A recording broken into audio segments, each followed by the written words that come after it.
Also, this might be a smaller meeting. Our Twitter account got suspended. I'm not really certain why, but we're still in the process of fixing that. So I expect some people get their notifications via the Twitter channel. Anyways, we'll get that fixed up. This is also going to be a regularly scheduled meeting time. So we'll be meeting again this same time next week. If we have like strong objections to the time, we can always change it, but we wanted to start getting this scheduled at regular times. Yeah, so we'll just give people a couple more minutes and then we'll get into things.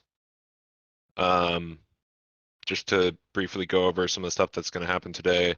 The agenda is we got to talk about W3C chairs, our proposal process, like starting that off and actually getting to some of the things that people want to work on and forming consensus around things that people want to work on.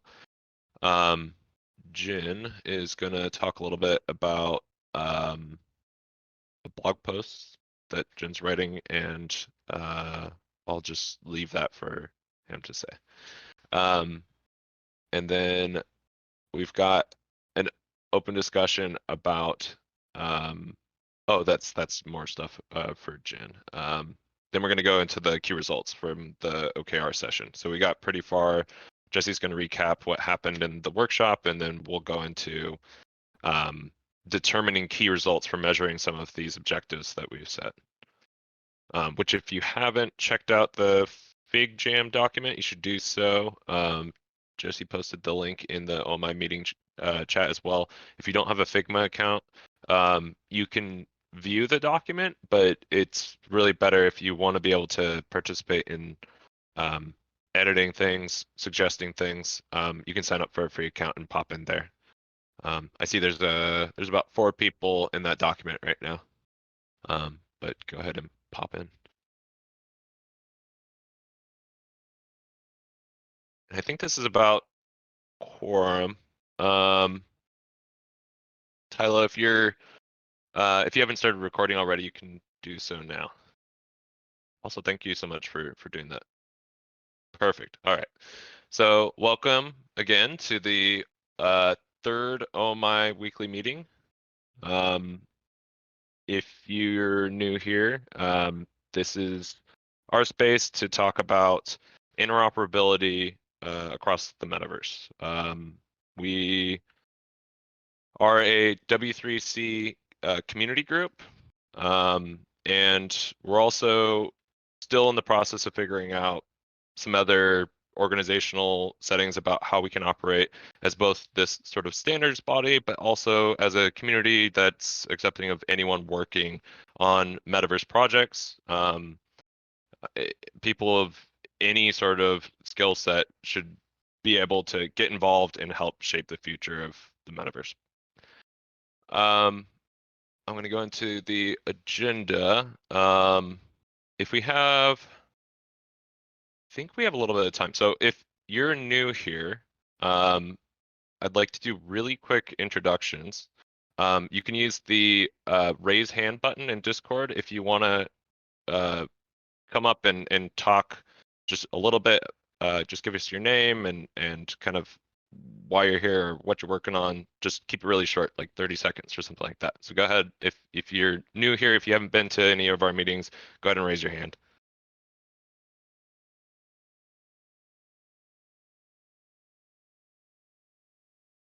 Completely optional too. There we go. All right, Quattro. And then to accept it, it should be in the top right corner. There should be like come up on stage. There you go. Hi everyone, can you hear me? Yeah. Awesome. Hi everyone. So I'm Quattro, or John, if you want to call me by my real world name. I'm a British American 18-year-old, and I'm not coming to this with an ounce of computer science or kind of coding knowledge, even though I do have a GitHub account now for my OMI work. But really, I want to come at this with more of a kind of economics and social policy, international relations angle. Really trying to make sure that we're making a metaverse which can be as safe and as productive, where people can have a cohesive sense of social identity, and really figuring out how you can create virtual and digital and social spaces in the metaverse which can be socially cohesive, and you can have a very good collective sense of community. That's Awesome. all. Thanks. Well, yeah, it's great having you here. Cheers. All right. Mal, why don't you come on up? The button to come up should be in the top right, I think.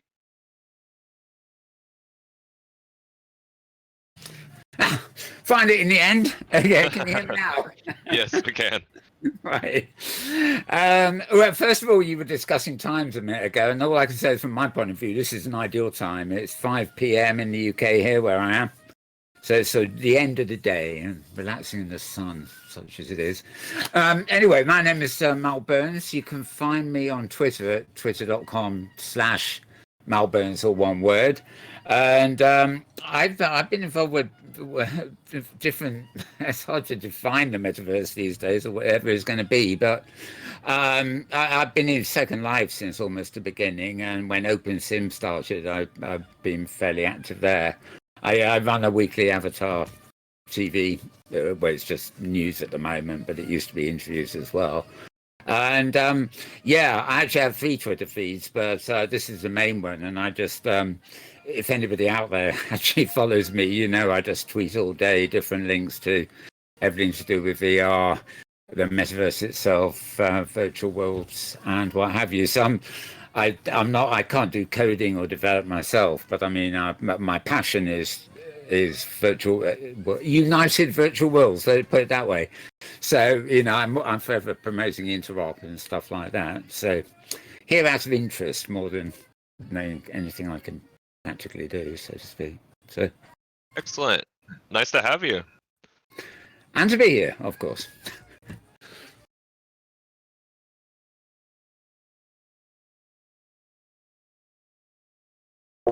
Hey folks, am I audible? Yep. Hey, Karan here. I work at Flipkart, majorly working on the like consumer AR focused parts, and I've been working on like a lot of 3D meta. I mean, trying to do multi-user stuff and sort of metaverse and decentralized stuff like as a prototypes and stuff. I'm just happy to hear and like contribute however I can. Yeah. Awesome. Well, it's good to have you here. I've been following all your Twitter postings for a while now. Yeah. Thanks. Cool. I think that's all we got. So we're gonna move on to the agenda. So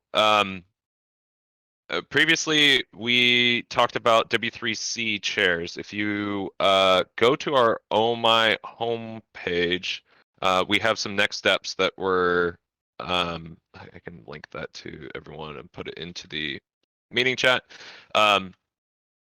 We've got some next steps for the organization, and one of those is determining 1 or more chairs to lead the W3C community group. So basically, what the responsibilities of chairs are is doing what I'm doing right now, meaning leadership and any of the associated sort of like admin tasks of the organization. It's not a super interesting, exciting job, but like if you want to get involved and you want to help out, highly recommend that you nominate yourself or someone else that you think would be a good role here. It's not a like powerful role or anything like that. It's mostly just about leading meetings and cleaning up GitHub issues and stuff like that. But it would be great to have a couple people leading this. And yeah, would love to get some more nominations in there. We have a couple in there in the GitHub discussion so far, and we definitely could use some more. I posted the link to that discussion in the Oh My meeting chat as well. Cool. So moving on, let me find my notes.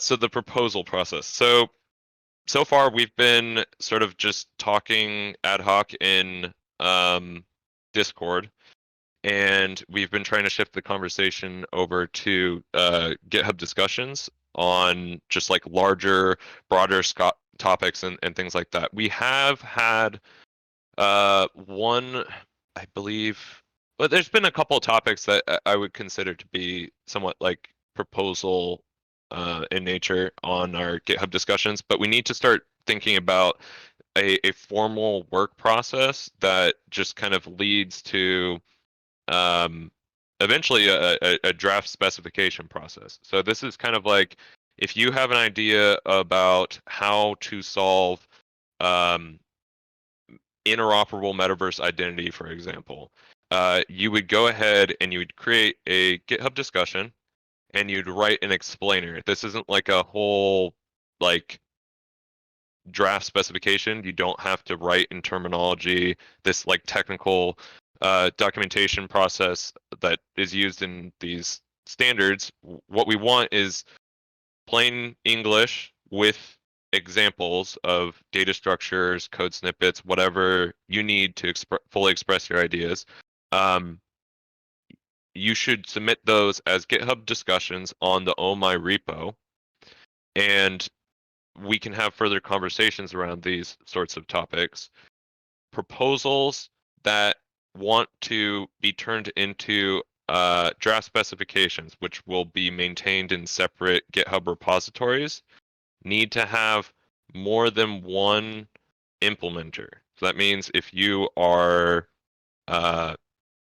building a library for one of these protocols, or you're a platform owner, whatever is consuming this protocol or standard, you need to have at least one other person implementing this before we can consider it as a specification. We can get more into process as we go, but to start off, I'd like to keep it there, and then we can sort of formalize that as time goes. But I'd really like to start getting people to submit their ideas in the Oh My group GitHub discussions. There is some questions around contributor license agreements and how we get into that as soon as we're doing like full-on specification work. Where we're at right now in the GitHub discussions, we don't have the CLA bot basically set up in our own GitHub discussions yet. So if that's going to be an issue for people, let me know and I'll try and get that set up as soon as possible in this one repository. But by the time that we have things set up for individual specification repositories, I will have that set up. So I'm assuming that this is going to be more of an informal process where people are submitting work items, expressing their ideas and such in the GitHub discussions. But as soon as we move to that more formal process of specification writing, I will make sure that we have intellectual property protection in place so that the standards themselves are protected and any companies participating are protected in this sort of stuff. We're really early on, so it's just kind of a lot of work to get all these things set up. So anyways, that's that agenda item. We can talk more about process after we just set those ground rules. So I'll get all of that written up in GitHub. But go ahead, start creating GitHub discussions with your explainers of new proposals for standards and protocols, or adopting existing protocols and standards. All right. Next item. We've got Jen. So Jen, why don't you come up here and tell us what you've been working on, and yeah, I'll just give you the floor.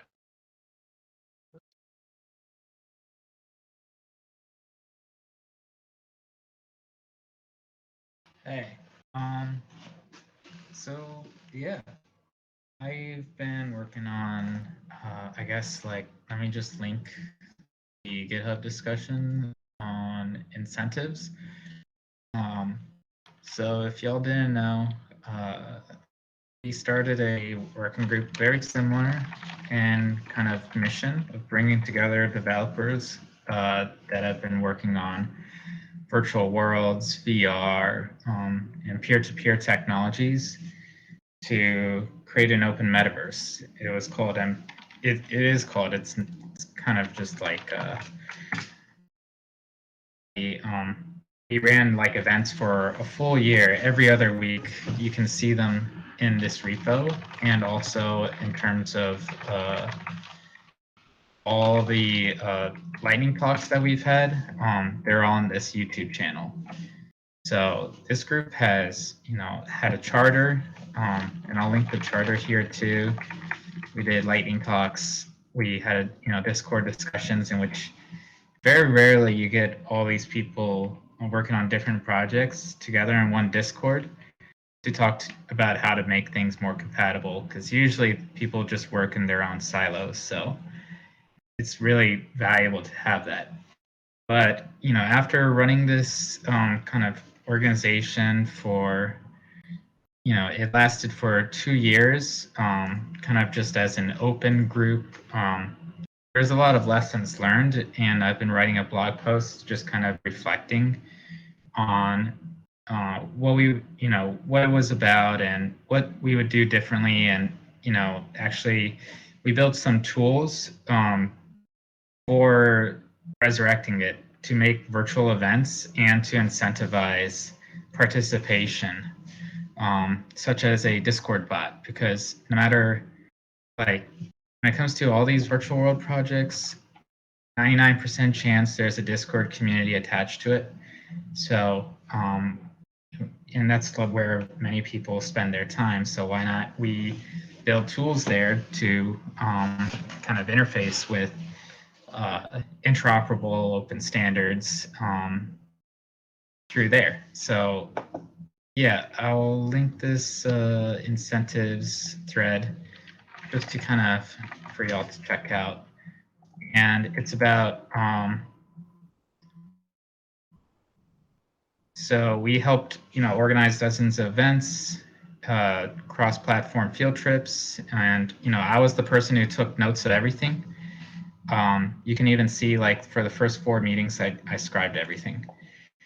And I've been thinking about how to get people involved in OMI and keep them involved. And in conclusion, it's really like, I think having skin in the game is essential. Even standards groups require membership dues, and many of the groups participating in W3C are companies, which by extension are value aligned themselves. And out of M3, like, there's no shortage of amazing ideas that we had in our discussions, but what we ultimately really needed and what we principally founded on was coordination on execution. And I think that we figured out what were the missing pieces in actually doing that. And so, I've wrote some ideas about how we could have skin in the game, how we could, in recommendations, just kind of passive stuff like keeping track of things people do, setting up a Discord channel called Did a Thing. And one of the biggest lessons learned is, not incubating a culture of free, as in everybody is doing stuff out of, their own graces. I don't really believe in free as in beer anymore. I've been working on open source, free and open source software for a better part of a decade, but I think when it comes to having skin in the game, we have to find ways that we could either earn one's way in or have some kind of skin in the game via memberships. And so I wrote some ideas, we built some tools, and I want to have a larger discussion this Friday in which I want to bring a friend who worked on this really cool project called SourceCred. And SourceCred is it tracks activities, and you can kind of set these weights basically through activity on GitHub, Discourse, and Discord with within certain channels and within like reaction emojis. And you can retroactively distribute points based on those weights. I think that's a really interesting tool for kind of measuring like value creation. And, you know, we can learn more about that on Friday, as well as what we're doing with, you know, we're also working together on Meta Factory, which we make 3D physical swag. So the swag is another way that we were thinking of, like, essentially making our virtual events more sustainable by essentially having one of the things is like there was no way for people to really support the group in a way. We had GitHub sponsors set up, but I think like for promoting our ideas, swag is really good kind of not only like, you know, you can kind of like a Patreon in a way, like you can support the group's efforts, but you also get something in return that you could wear in virtual worlds and whatnot. So I'd love to share some ideas there on Friday. I'm not sure what time we're gonna be having that. Robert, if you could. Yeah. So basically, like M3 was basically the like same. It had all of the same objectives as like the community arm of everything that we're doing in OMI, in my opinion. And this sort of like right now we're having sort of a problem figuring out how best to split our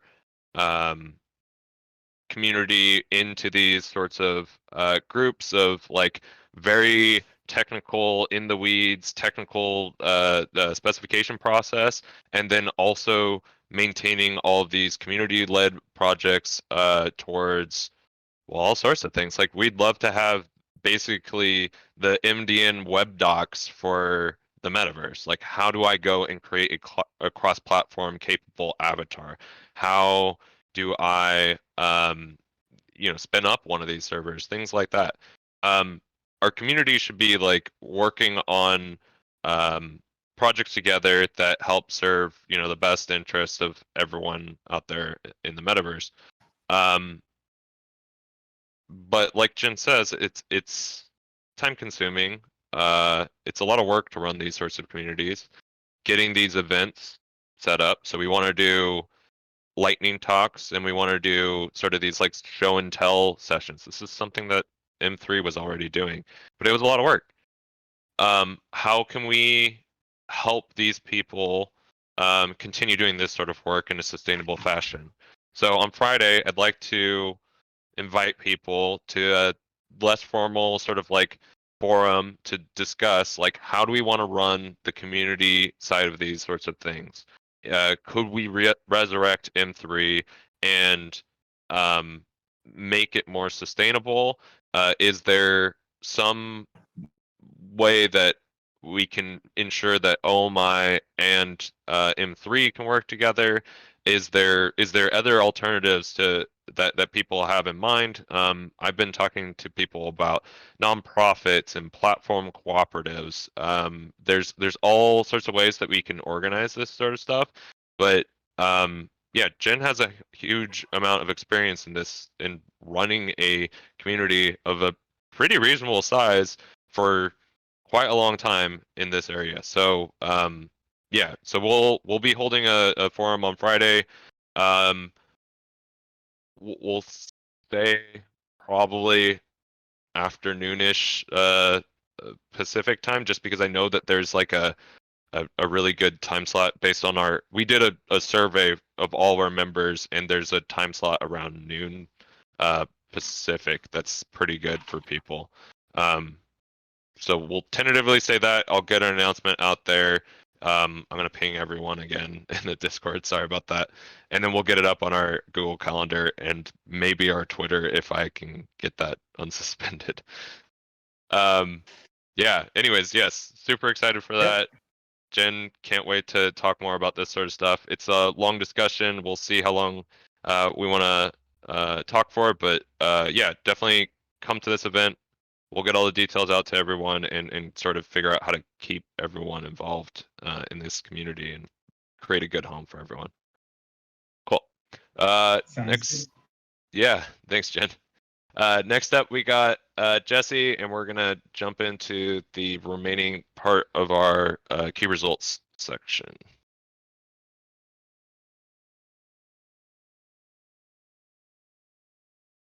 Great. Hello, everybody. I actually created, it looks like most of you should be in there right now. Just in case you don't know, we created a part 3, a new FigJam environment. If this is your first time actually joining us in FigJam, we chose this resource because it's like highly intuitive. It's in beta, so we want to show them some support. And so feel free to like click things. Try not to delete anything, but I want you to get comfortable moving around. Another good way to kind of get loose so that you're able to add value here is to scroll. You can pinch to zoom if you have a trackpad, and get yourself a clear area and drag in a sticky note from the little tray that you have at the bottom of your screen. Doesn't matter where, just drag it in. Yeah, nice safe space. That's super important. There we go. Yeah. All right, so keep that little area for yourself because that's going to be where you get to ideate and dump out the answers that you come up with. And then what we're going to do today is first we're going to go ahead and run through the 5 objectives. I'll just do one quick pass through them, and then we're going to one by one discuss ways that we think we could measure that objective. And some of the answers might be obvious. Some of them might not be. Some of them might be things that like you see that none of us even thought of before. So one good call out before we get started here is that we are looking for quantity, not quality. If you can write in quality, fantastic. But if you have to write little shorthand notes just to quickly dump everything that's in your brain out in a little cluster, by all means, please do so. You can always circle back and edit what you wrote later. We're going to try to get this done in the next 25 minutes. It's just to stop you one sec, we got 9 people in here. If you're confused as to what we're talking about, you can jump over to the OMI meeting chat and just click on that link that was just posted, the Figma link. Thank you. And actually, I'll share my screen as well. I don't know if we can in here, unfortunately. Oh. Yeah. That would be Okay. one nice thing to add. Okay. All right, I see a lot of folks in here. If for some reason you can't edit, feel free to shoot a like message to myself or Robert, and or I think Humble Tim is in here too. And yep, there we go. I see you, Tim. You can go ahead and message one of us, and we'll make sure that we at least get it added in there to the best of our ability. All right, so let's go ahead and dive in the spirit of time. We're going to try again. If we don't get through every single thing, we will be able to continue this async, but we are very, very close to being done with this. So let's go ahead and dive in. If you are not familiar with the UI of Figma in general, if you look at the top right of your screen, you should see like letters. If you see a J, and then you hover, it should say Jesse Alton. If you click on that, it should let you follow me everywhere I go around the map. So if you click on my J, or click on the number 12, and that'll drop down everybody's name. Just click on Jesse Alton, and that'll let you follow me. That's a good way to view my screen as a workaround. Cool. All right, let's dive in. So first things first, we collaborate to make the metaverse more human. For folks who were not here before, you can see that this text is written in like a brown copper. If you look down below, there's a cluster of bubbles. This was the best. We took a few passes at trying to really capture the essence of that cluster. So we collaborate to make the metaverse more human. The next one we have is we empower the people making the metaverse. The next one is we are creating. This is green. I don't know if these colors are colorblind friendly, so it's the third one. We are creating a cooperative, sustainable culture of innovation. A cooperative, sustainable culture of innovation. Fourth one. We incrementally deliver value with intent. So we're intentional in the work that we do, and we deliver incremental value. Last one.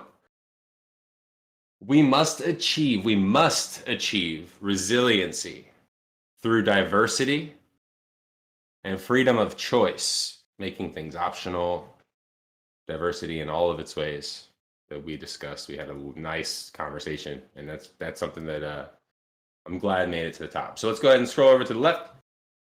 And we're going to start with we collaborate to make the metaverse more human.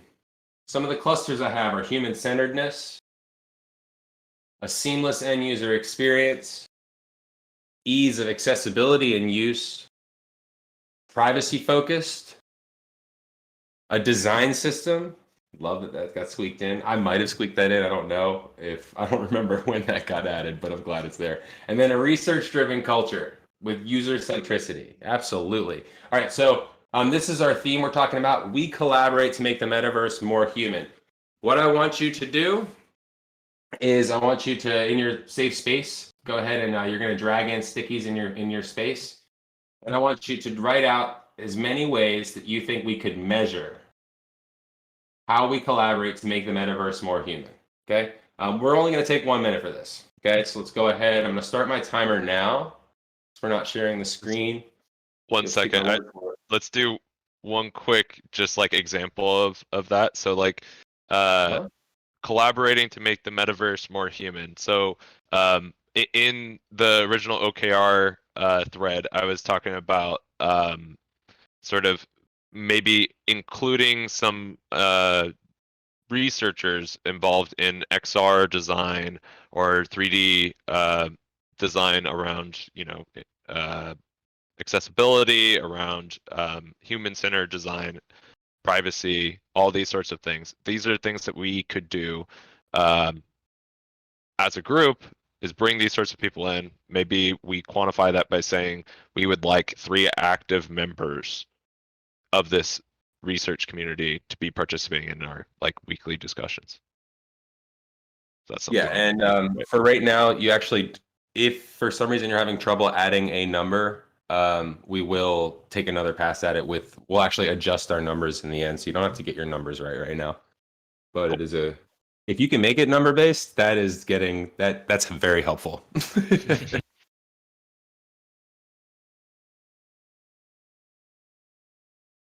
Okay, so how do we know that we achieve? How could we measure progress and success in knowing that we've achieved it, collaborating to make the metaverse more human? I'm going to start a timer at 1 minute right now.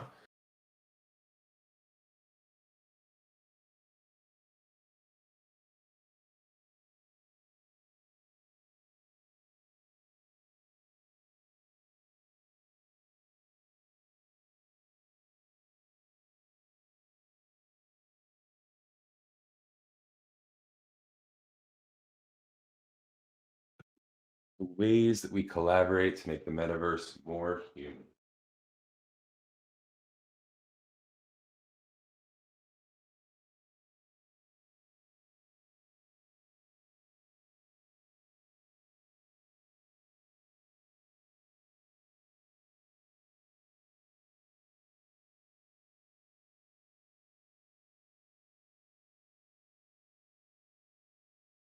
We have about 10 seconds left.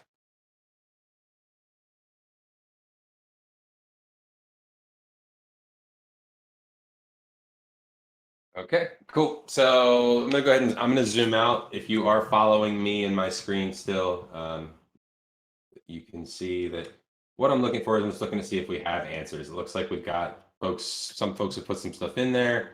That's a good sign, right? If there's nothing there, then that would be trouble. So what I want us to do is in the spirit of time, we're not going to go through and read every single person's answers for right now, but I want for folks who feel like they have a really good one, like it looks like some of you have quite a few in your cluster. Can I get some volunteers to kind of call out some ways that you think that we could measure collaborating to make the metaverse more human?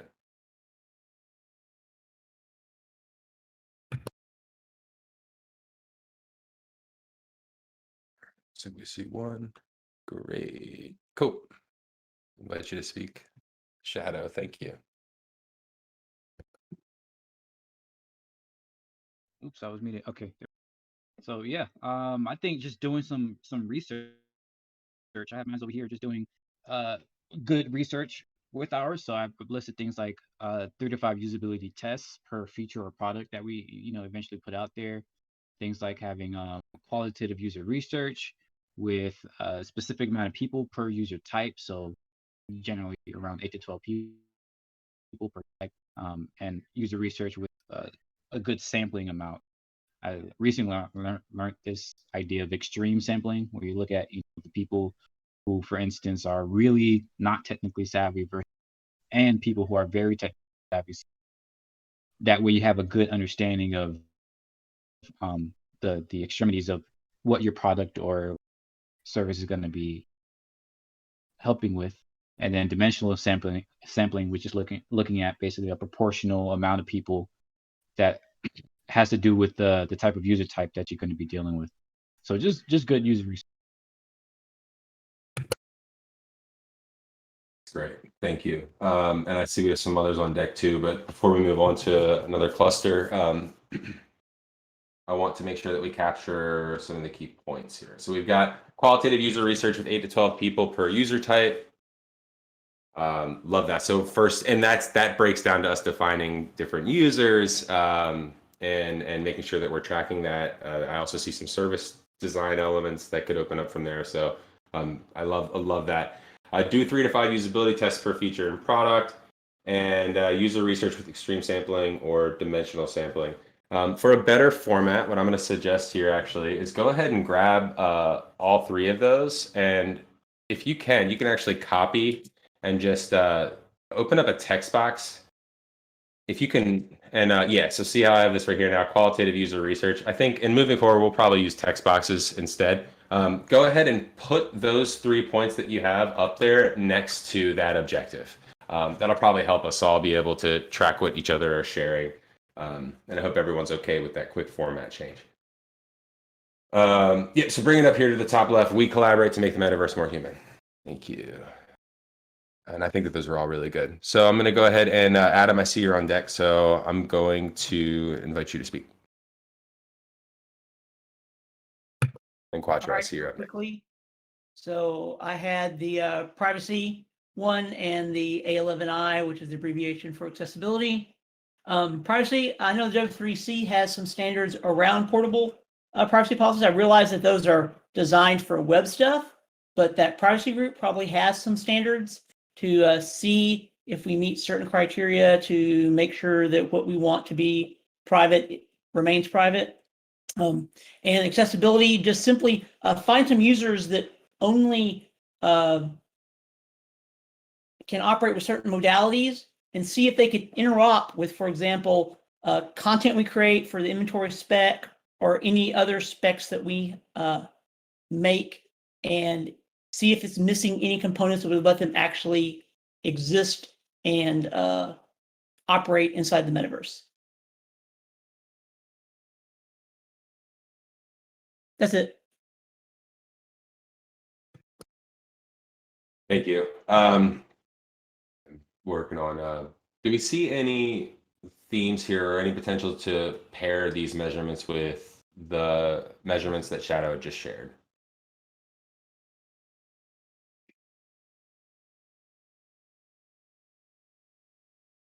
Where's Shadow's stuff at?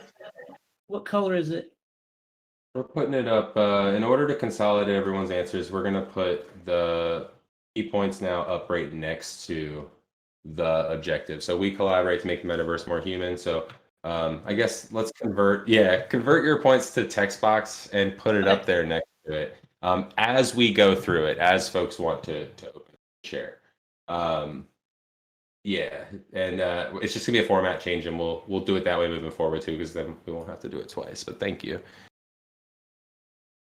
because these are good. Okay, now just to help everybody else as well, like key results, what makes really good key results is they tell you essentially how you're going to achieve the objective, and the objective being the what, right? So we collaborate to make the metaverse more human. All of these objectives will combine we will find a common theme to draft an official vision statement, just to help everyone understand kind of where we're going. These things will also help guide our roadmap or roadmaps as needed. So we're trying to keep it high level. We don't want to be too specific on how we're going to do certain things. So we want to try to combine things where possible. And so that is a objective, a goal. If you see a theme or a way of pairing things, feel free to group some of these key results. Again, there's a lot of us here, a lot of very talented people, so we could totally feel free to like kind of make this thing a living doc again, as it was in version 2 and version 1. So, okay, cool. Thanks for sharing. Quattro, I see you're up next. I'm going to go ahead and invite you to speak. Hey. Hey. So basically, my thought is mainly about trying to create a kind of a healthy facilitating kind of platform for being able to be collaborative.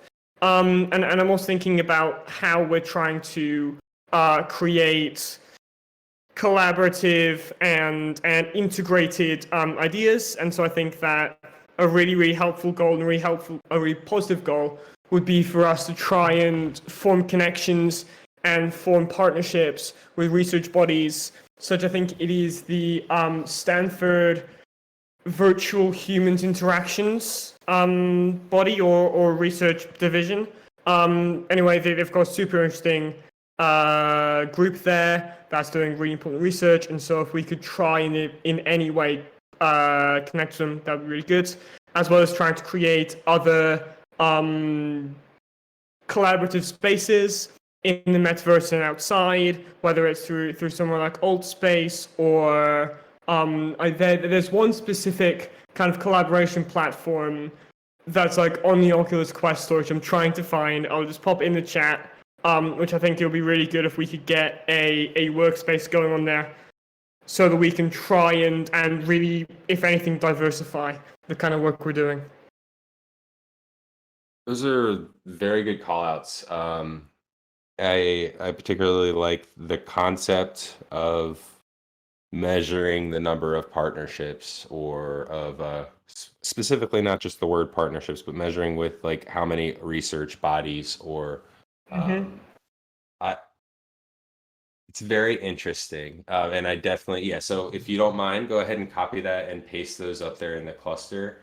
Of course. Branching out into the social media sites, platforms, all of that is going to be like, man, we want to bring that energy if you're available on Friday for the M3 discussion. Like, I think there's total overlap here too. And like, again, it calls out the importance of having like a community aspect to the work that we're doing. So please put that up there too. All right.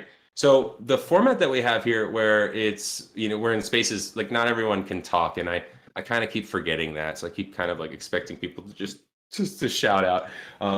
This format is kind of working for right now, so I can keep pressing on. But if in the spirit of time, I don't know if we're going to be able to get through all of them in discussion. So what I want to do next is, those are some really good ways that we can measure.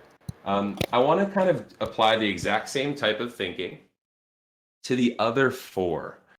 Everyone has their favorite, or the one that maybe has captured the essence of what you bring to the table, maybe your group brings to the table, or maybe even what motivates you. So these objectives are actually like kind of the assembly of our group working together. So What I want to do now is I'm actually going to carve out 5 minutes, and I'm hoping that what you can do is kind of take the other 4, go start with the one that's your favorite, and you'll see little text boxes next to some of these bubbles already. Feel free to just duplicate those and add your own. Feel free to move some of those if you don't think that they're relevant. But go through the We Empower People Making the Metaverse. We are creating a cooperative, sustainable culture of innovation, and the other 2 to the right of that. And I want you to try to add ways that you think that we can measure. The reason why we're going to do 5 minutes all at once for the next 4 is so that at the very least by the end of this meeting, we know that we have a baseline for us to be able to continue working on async so that we can still get these things completed in a reasonable time, right? Hey Jesse, so do you mind if I give us a little bit more space to do some work? Please, yes. Okay, all right. And next for anybody, if you can, We're moving up. save me from myself. I have an Moving important up. question, by the way. Yes. A lot of these points will actually overlap. These measurements will overlap based on different themes. How do we make one measurement, and indicate how it will overlap with multiple different themes at once? Do we just duplicate it? I think we should duplicate it for now. I think that's a good idea, but we can merge them in the next step. Does that sound good? Oh yeah. Absolutely. Cool. By the way, what Robert just did, we have an open policy of that for everyone. If you see a way to improve anything, even outside of this workshop, please speak up and save us from ourselves. All right. I think that's good. Cool. Everyone good? That's very helpful. Yes. All right. So let's go ahead and let's give it a proper 5 minutes. Go ahead. First, I want everyone to get the lay of the land because those 5 clusters are in new spots now. Make sure you're near whichever one you maybe is burning in your mind right now. Keep in mind key results. Like these are benchmarks. These are how we're going to track our progress on the journey of that objective. Also, keep in mind that we're going to revisit these relatively frequently. At least once a month, we'll reflect on our progress and we'll make sure that these are actually still embody what we want. So that means that they are not frozen. These are living objectives. The third thing and the last thing is we're going to try to adopt about 3 to 5 per objective. So we're probably not going to take them all. But so try to find ways to, if there are overlaps in measurements, maybe there's better ways of like combining them. Feel free to, if that's where you're best at adding value, feel free to do so. So without further ado, I'll go ahead. Do we have any questions actually before I start the timer? Workshops can be a little extra. So let me check chat real fast. Cool. All right, go ahead. 5 minutes. Thanks for bearing with us. And this is your captain speaking. On behalf of the flight crew, let me welcome you back to Delta Flight 1647.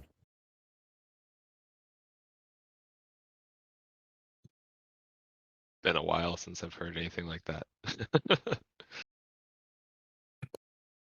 Mural, like when you get done a timer, it goes boom. And so I make that stupid joke every time, and you don't get the same bings here in Fig Jam. All right, so we've got 6 minutes left on the time. I want to be respectful of folks' time. I do have the ability to stick around for about 10-15 minutes extra afterwards, but in order to make sure that we're set up for success, let's go ahead and take a look. And for those of you who didn't like my joke, sorry. Okay, so we empower the people making the metaverse. This one was really interesting. We did our best to make sure that we really called out the essence of making it our documentation good and strong so that folks can get involved. Also, laying those breadcrumbs for others, but also ensuring that the folks that are developing have a good experience as well. That we're not overcomplicating their life, making it adoptable. And I believe there's a bit of the rewards and incentives peppered into this topic here as well. So I wouldn't be surprised if we're measuring it in that way. So let's go ahead and take a look at some that are clustered here. I see we've got to ensure new users can get started using the OMI tools and standards to create virtual worlds in 10 minutes or less. Woo, that's good. Okay, so One way we know that we empower the people making the metaverse is if we ensure new users can get started using the OMI tools and standards to create virtual worlds in 10 minutes or less. All right, that's interesting. Next up, we empower the people making the metaverse. And one way we know we've succeeded is that we hold at least 1/2 of all OMI meetings in virtual worlds by 1 year to show off and test different platforms. So by the end of 1 year, we have a massive goal of holding at least half of all OMI meetings in virtual worlds. I love that. That is such a good way of measuring if what we're doing is actually having like a macro effect. Like, are we actually able to do it? Because there are challenges to that right now. And that also will overlap quite nicely too with some of our social efforts, right? I put that in Any thoughts every about that? single theme category, and there's a reason why. Well, multiple reasons. One, this is, I think it's technically called, what's the term? Dog fooding, I guess it is. It's just sort of, you try your own product, though, effectively. Oh, yeah. You use your own thing. On top of that, though, being able to live test during our meetings is like really crucial to ensure that we're meeting our goals. I mean, it's probably the #1 source of feedback, though, to where everybody is engaged with this particular platform. So everybody has the exact same experience as everybody else. You don't have information asymmetry. And, I obviously set the exact amount goal and a time goal. So I figure that's, a very precise way to measure it compared to a lot of the other stuff, which is sort of, it doesn't really have a measurement associated with most of it. So, yeah. No, thank you. Such a really important call out. Any other thoughts about that one or the first one, since I breezed right through it? Me? Another one. Oh yeah, nice. See, that's that now you're making my day. If you see the little arrow, the hearts, the way that you're branching off of that concept, that is a good signifier of a strong KR. Is that if you can break down that that measurement into epics or problem statements or anything. If you can break it down into new tiers of work to achieve that, then you're onto something. All right, next one I see here is actually, we have 2 minutes here, so I'm going to pause for 1 second, just in case people do have to drop, and then we'll pick up. So we could use some help from the community. I know folks are really busy. One great way to help here would be to maybe create a spreadsheet or a Word doc or a GitHub discussions page. What we want to do is we want to have the objective statement on the left and all of these answers that we have as key results to the right. And then what we want to be able to do is we want to be able to have a discussion about them. So it could be a spreadsheet where we discussed in a Google Sheet, or maybe there's a better format. Maybe we break up each of these into a different GitHub discussion page and pair up all the different KRs. But it's kind of like an open call for solutions or ideas that you might have that could help us effectively get what we have all in a nice, concise way so that we can work asynchronously on this and ensure that we're able to still continue to move forward. Did I explain that okay? Sure, I didn't overdo it. Okay. Cool. Thanks, everybody. Okay. I had chat in one spot this entire meeting. I thought nobody ever sent any messages in. Didn't realize I had to scroll down. So facilitating could scramble the brain. Cool. Okay. So yeah, I'm open to any suggestions that we have for getting that in there. I'm going to go ahead and pick up time. We are at 1 o'clock. So for those who have to drop, thank you so much for participating. I'm going to stick around and continue to press on and try to at least ensure that we've got this stuff organized. And it should, we're there. We can see the finish line. We just want to make sure that we have KRs that motivate and inspire. All right. So the third one I have here, under the we empower people making the metaverse, is that we should spin up a documentation site and post over 10 articles outlining how to create interoperable metaverse content. 10 is a very good number. We can always iterate back because someone else here might be like, dude, I can crank out 10 in a week.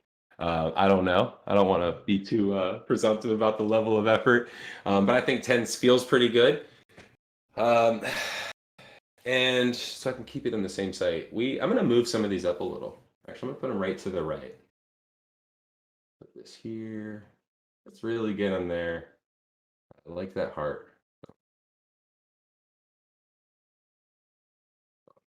Just so it's easy to see what we're talking about. Next up, we empower the people making the metaverse.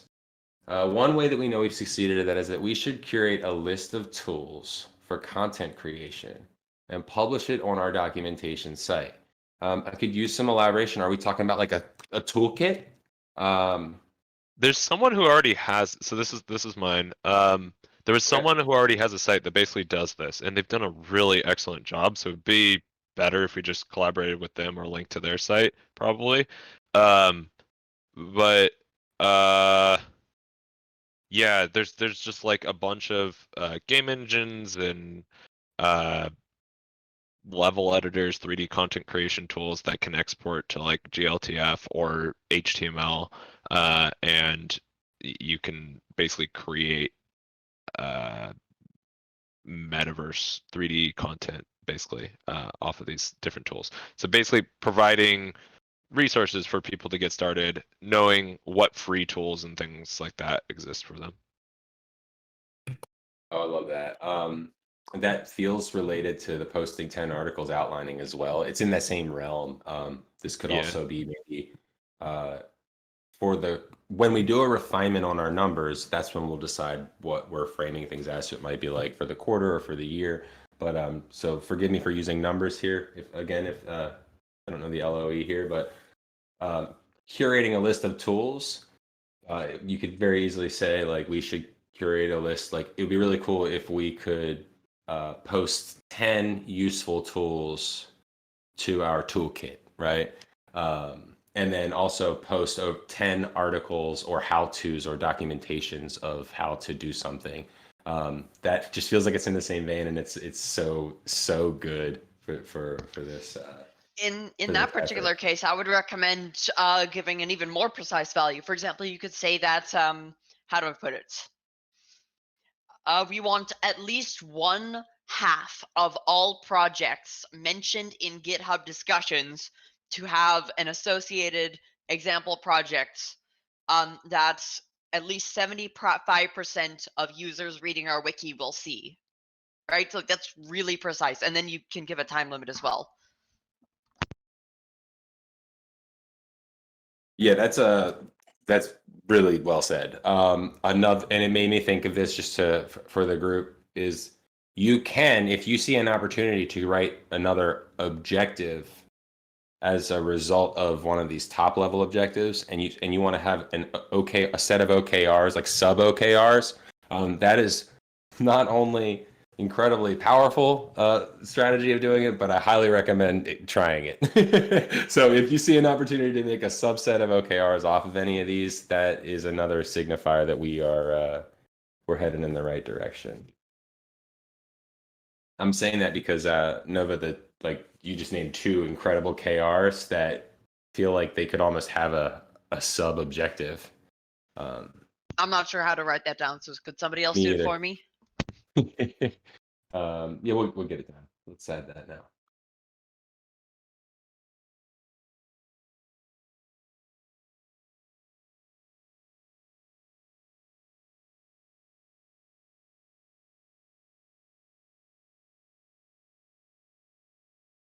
Something about, so I want to capture this right. 75% of viewers, people view it. I'm trying to just paraphrase it. And 1/2.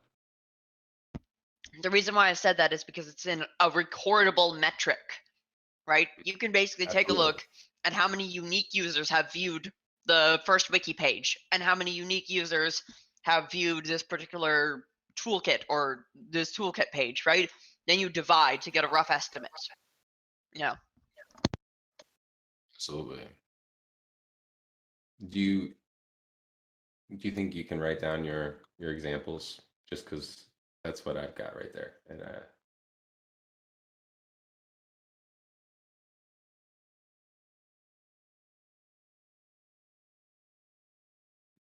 I don't know where to write them, to be perfectly honest, though. it's okay. It's okay. Just even if you take notes to yourself, just we can always add this stuff later. But you can see how this stuff's starting to get structured. Cool. So I see a new one is to use Google Drive and Dropbox. Seamless developer experience. So off this, we see creating easy to use programming language. This creates an effective incentives to work and collaborate in a natural, productive way, lowers the barriers to entry to impact on and develop the metaverse, and almost like a scratch for XR metaverse dev. Does anyone want to expand on that? Elaborate on that? Yeah, that was actually me that wrote that down. So basically, I'm not sure. Scratch meaning like the programming language, which is used a lot in education, where it's basically instead of writing out lines of code, it's like blocks that you kind of drag and drop to create programming and coding and products. But yeah, I think that it can get very, very easy to lose yourself when you're talking about XR developments, to get very, very technical and very high level, because obviously it is very difficult to create this kind of product and this kind of metaverse technology, which is software. So yeah, I think if we can create something which would lower the barrier to entry and just make it a lot easier to actually create products and create software, that would create a kind of scale and different scales and different at least just make it more accessible to be able to create products and technology for the metaverse. So this, there's two thoughts that come to mind here right now. First, it's the right type of thinking in that we want to ensure that our efforts, and anyone can correct me if I'm wrong, but we should strive to ensure that our efforts could sustain something like that lowers the barrier to entry, or could work well with something that creates basically almost a no code or a very simple and very intuitive method of building worlds. Like we should make sure that we are diverse in the way that we in our solutioning as well, right? So that is great. With regard to actually implementing it into that degree, what you might be describing is a product that would use OMI protocols. And there's no problem with that type of thinking, because I generally believe that from all of our work together, we're gonna make dozens of different things together, products, that are a result of what OMI empowers. So I want now maybe somebody else can correct me and be like, no, this is something OMI could totally build themselves. It might be one of those situations where there's OMI and then there's things that use OMI. And maybe we put it in that bucket of things that use OMI, use cases. We definitely. So this discussion on Fridays is all about sort of like community-led projects and things like that. When we're talking OMI in general, we're usually just talking about, okay, what are the specification protocols and related sort of like documentation of those sorts of resources, things like that. There's more like products that could come out of our community. Like we're talking about this documentation site, tons of things that can come out of there. But when we start talking about programming languages and things like that, we're talking about products, as Jesse says, and that is probably outside of the scope of OMI in its current iteration. We got to keep things reined in a bit because we don't have development resources dedicated directly to OMI. We have a bunch of different participants who are working on their own projects and trying to come to consensus on different ideas and stuff like that. So in the development work that we do, it should be towards getting documentation out there, or promoting all of these different protocols and writing tests of them, maybe reference implementations of them, stuff like that. Yeah, thanks for that added context. I Robert. I added 2 little measurable parts Cool. that I sort of wanted to discuss just in case anybody had any feedback. And both, by the way, both of them are in the green section. We are creating a cooperative, sustainable culture of innovation. So, first one is ensure that at least 9/10 of the platforms we regularly use for discussions are bridge to or are federated/decentralized platforms. Right? For multiple reasons. One, we should embody what we are creating, though, right? If everything we do is on a platform like Discord, though, right, and is not bridged to anywhere else, then we are effectively demonstrating that, hey, we use closed platforms, though, but we want to create an open platform, though. But it's sort of like, there are many reasons to do this, though. And then the second one is ensure that at least one new project is described per OMI meeting. The reason for that is so that a large influx of people, a giant amount of people, can learn about new projects that are related to OMI, though, right? So that we're all aware of sort of the scope of what we are doing a bit better, though, right? So that some people may get inspired and come up with new ideas, and also because it should be a space of collaboration and such. So why not? What do you think of those? Oh, and by the way, those 2 are as soon as possible. I didn't put a time limit on those because those really should be as soon as possible.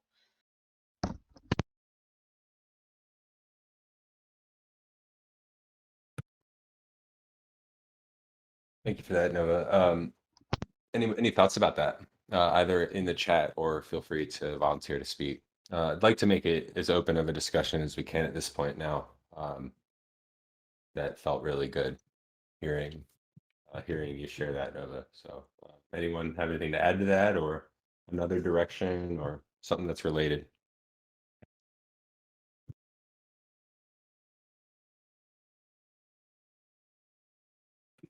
For the record, there were 3 of you that didn't have edit access. I thought I was doing a good job of checking that, but I just gave you edit access. So if you've been waiting to contribute, Okay, as for your point on that, iFire, it's subjective, and that's why I added the at least bridge to them, right? Because I understand that, for example, Figma is a closed source platform, though, and that's fine. If we can get at least 9/10 of our stuff bridged over to a decentralized platform, like taking our entire Matrix server, our entire Discord server, bridging it over to Matrix, right? Our GitHub discussions, and possibly bridging them over to a GitLab discussions, right, etc. Say we use something like, I don't know. To be fair, we probably use something like Hubs or Gel, which are already, well, actually Gel is not decentralized, while Hubs is. So that kind of thing, though, right? Not only that, decentralizing and bridging things also ensures a backup. So there's a lot of reasons to do it. Oh, and we can also, tie in different decentralized platforms into others through OMI. So it's yet another thing of dogfooding. Yeah, I'm all for dogfooding, absolutely, and that's a big part of putting value at the core, or product at the core, of your strategy, is to practice that type of thinking, that exploration, the problem-solving mentality at all levels. So totally. Okay, so who else? Does anyone else have anything here in the green section that we haven't covered? Looks like I see manage the value exchange for all users, contributors, and stakeholders involved. That is product management. Which one is that? Oh, that was from Manage- Kent's. That was left over from Kent. I decided we should just keep that here. I like that. Yeah, I love that because that's yeah. I'm biased. That's what I do for a living. Yeah. I have one down here. I was talking a little bit about the proposal specification process. I'm going to work on documentation for that, so that's one of the things. But ensuring that our proposal process and our specification process is like accessible to developers is really, really important to me. So if we're going to create a truly cooperative and sustainable culture of innovation, we need to make sure that everyone can contribute. It's really hard to participate in a lot of the W3C working groups. Well, working groups especially, you have to be a W3C member to basically get onto those working groups. In a community group, you got a little bit more flexibility, but it's up to us to create the right process for people to get involved there. So I think we can do this. It's just going to take a little bit of work and finding out the right balance of good specifications and I don't know how much detail we go into in our specification process. I like how GLTF extensions are written for the most part. For example, you write a JSON schema, super explicit about the data being represented, but then the rest of the specification process is mostly about explainers. We do feedback on making sure that the language is technically accurate, but we're not looking for like this like very explicit like documentation process, which is good in some cases, but really it just makes things sort of difficult for newcomers. So anyways, that's my thing. Yeah, and I mean, how do I put it? My whole idea with these sort of unofficial extensions that you can just write, and if we can document really, really well how to make those unofficial extensions to where people can effectively, two people can collaborate on an unofficial extension that we haven't codified into the spec, but it'll still be technologically compatible. If we can do that, then a lot of our other documentation is going to go a heck of a lot smoother, because it's like probably the number one hardest thing to do, because it could literally be any combination of anything. So Yeah, just to clarify though, I'm talking about, so if we have our extensions, so if we have our protocols or standards are like base specifications, these themselves should be accessible, but then extensions to those, exactly as you're saying, should be very easy to build like a draft extension to these specifications, or a draft or a vendor extension that requires very little to know. Like in GLTF, you have to register a vendor prefix. That's about it. Now you can go and build your own vendor extensions to GLTF. Doesn't necessarily mean that anyone else can implement it, because you haven't, gone and formally specified it. It's going to be really hard to keep things, um, working together. But we didn't have any process that like explicitly like made it so you couldn't propose that in the first place. So yeah, just opening up the specification process to the most it people. might have been just me, but like, how do I put it? I wanted to submit multiple OpenXR extensions, and yet I have, after searching like everywhere, I cannot find a single way to do it. Yes.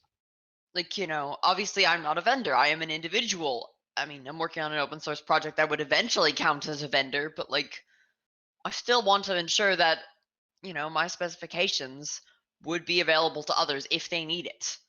Right. And I can't do that with Chrono standards. I want to make sure that an individual also has the ability to create, a an unofficial extension though, which they can then submit to OMI to say, hey, I want this sort of, codified.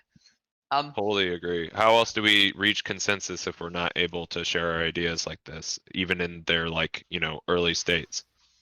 So Exactly.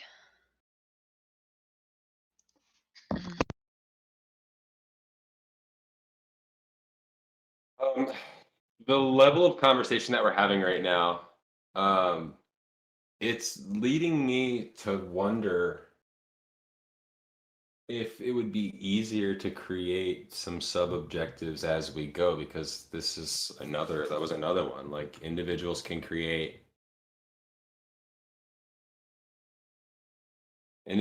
submit PRs for adoption, or Is it just not just PRs, but Well, this is just going to be in the proposal process that we write up. I'll write up a draft and then we'll amend it as we go. But Mhm. just making sure that it's really open, making sure that individuals can contribute to these sorts of specifications and extend them as we go. all right? So Right. individuals can So the easily way I see this contribute. going, for the record, in practicality though, right, is we'll have our OMI specifications, documentation, and what's called an IDL or interface descriptor language. I feel that's like the best generic thing to do so that it reaches across languages and we don't have to deal with all of that stuff. We just deal with, here is the raw data type of this stuff though, right? Yeah. What happens is that you can basically fork, you as an individual or such, can fork one of the OMI repos, whether that's sort of a blank OMI, reference standard though, right, of a particular type, or if that is an already existing one. You then add to the IDLs and possibly the documentation though, right? And then you can build the IDLs into your language of your choice. You can then implement that in your application though, partner with other people, point them to that fork of the OMI thing, right? And then once it's well developed enough, you eventually start a pull request with that stuff to the OMI repo, or you would start a GitHub discussion with it if you want to create a whole new spec and not just improve on an already existing one. Yep. Right. Exactly. So, yeah.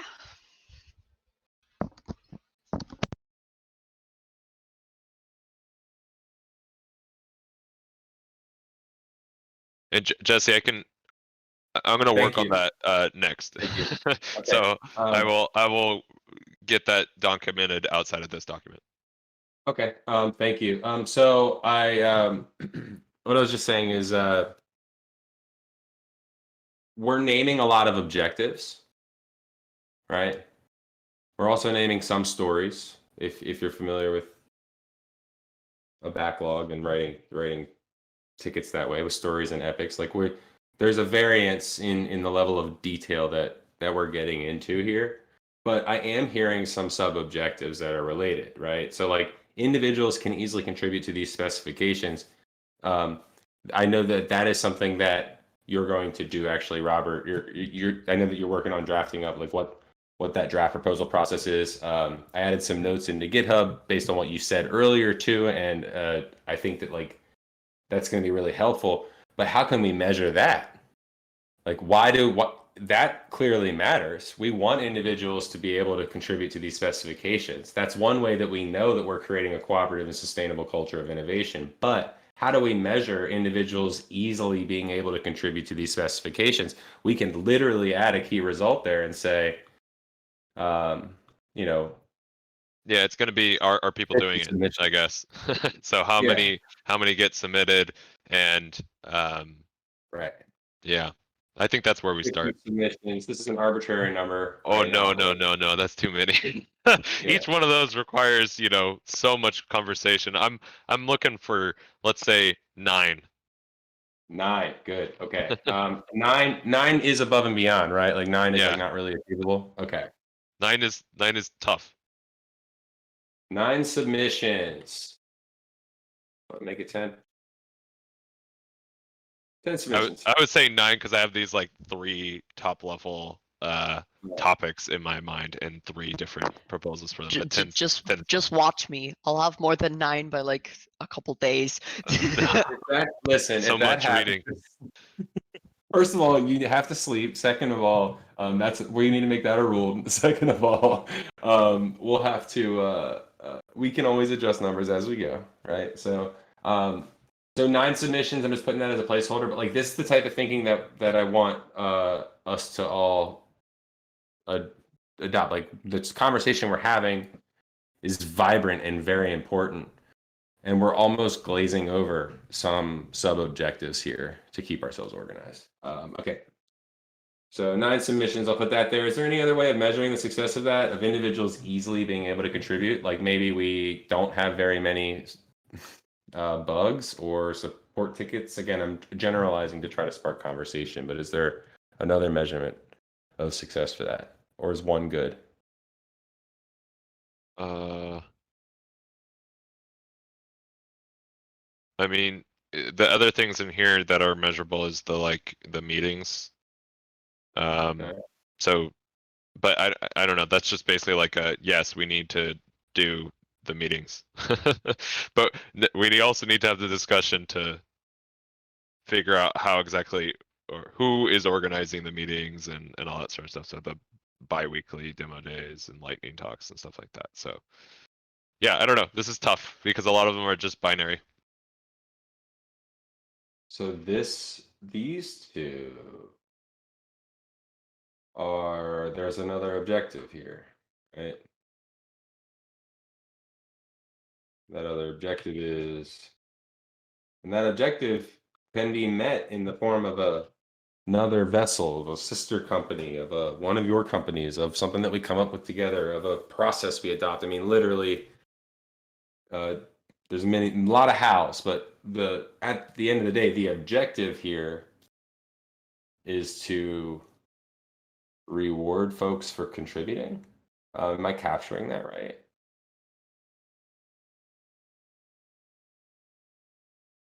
And is that then instead a sub objective for empowering the people who make the metaverse? Or no? I'm getting a little lost at this point here. The quantitative part of this, I think, is something like if people aren't super interested in, we can take this offline and finish up. So we'll move on to the next one for now. Yeah, I think that's probably the best. Okay, good call. All right, so next one we have here, I'm going to go to the blue. We incrementally deliver value with intent. If I were to boil this down for somebody at work, I would say this is related to agile and lean and all that good stuff. But maybe there's something else I'm missing. What do we think about this? We incrementally deliver value with intent. I see this cluster. Teams establish objectives and key results around the success of their focus area. Maybe that was already there. This is already here. Yeah. Okay, so this one's good. Establish 5 focus areas for protocol research and experimentation by the end of the year. Yep. 5 is 5 reaching, or is 5 super doable? I mean, we have 4 right now.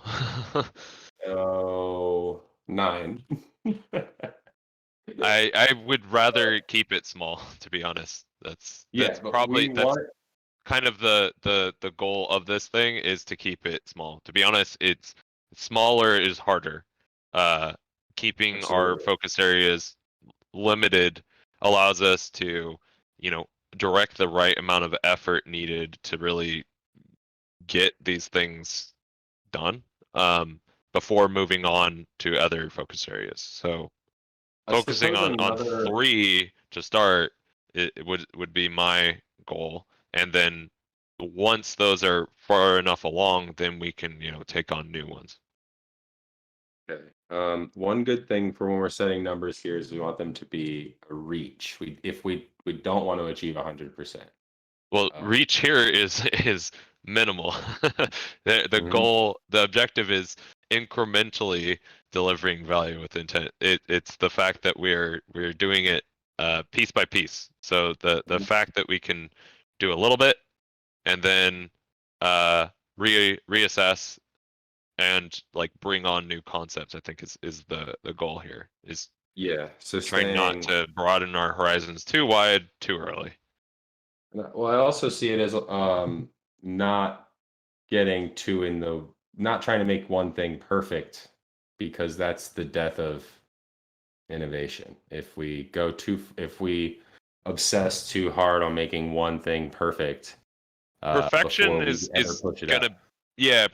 gonna come at a certain stage, right? Like specifications are made and you refine it over time, right? Like it's always something that's happening in the background. But once you get to a certain stage, it is possible for us to take on new work. We just need to get to a certain point before we take on more. We only have so many resources available here. People only have so much time that they're willing to put into this sort of stuff. That's a good call out. So the last point that I have here on my stickies that I want to make related to this is that's measuring it based on what we have right now. A goal of our group could be keyword sustainable, right? Oh, darn it. Sustainable is the other one.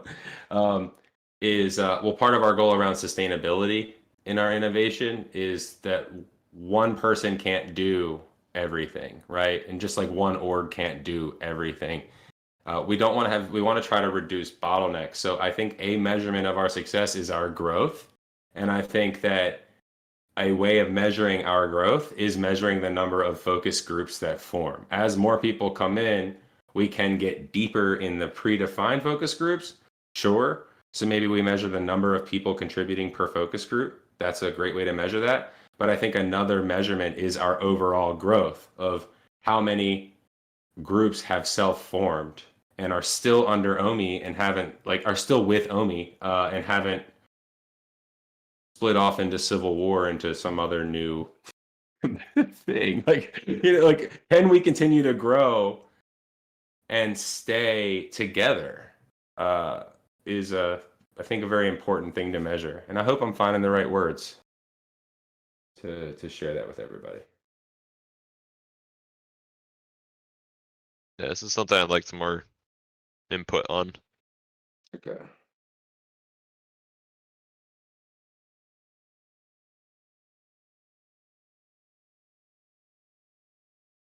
By the way, if you're just joining in and you want to contribute in the voice channel, you can go ahead and raise your hand in the Oh My Weekly Meeting channel. We're far beyond our original scheduled time too. If you're just coming in, so we've finished up most of the original meeting concepts or agenda items, and we're just kind of getting through some of this work for the OKR session that was left over. My brain's already turning into soup because like I guess the number one hard thing for me, and I'm sure many others also, why have you done this? Who anyway, what's it called? One of the number one hardest things for me to do in this is to both come up with the ideas and organize them. Yes. I know it's technically not a traditional process, but if I had to do all of this again, I'd say that we should have literally just dumped out whatever ideas we had relative to OMI, and then we sorted it into the high level goals, OKRs, etc. Right? If that makes sense, because I'm sure there were some great measurements I came up with beforehand that it just wasn't the right time, and I completely forgot them. You know? Yeah, it's tough because I think Jesse said this yesterday. We are working in two different directions. We're both trying to find. We came in with a bunch of goals, and then we refined those goals, and then now we're working towards a mission, but then also our scope of work at the same time. We came in kind of in the middle of this process, and so now we're reaching in two directions. I agree.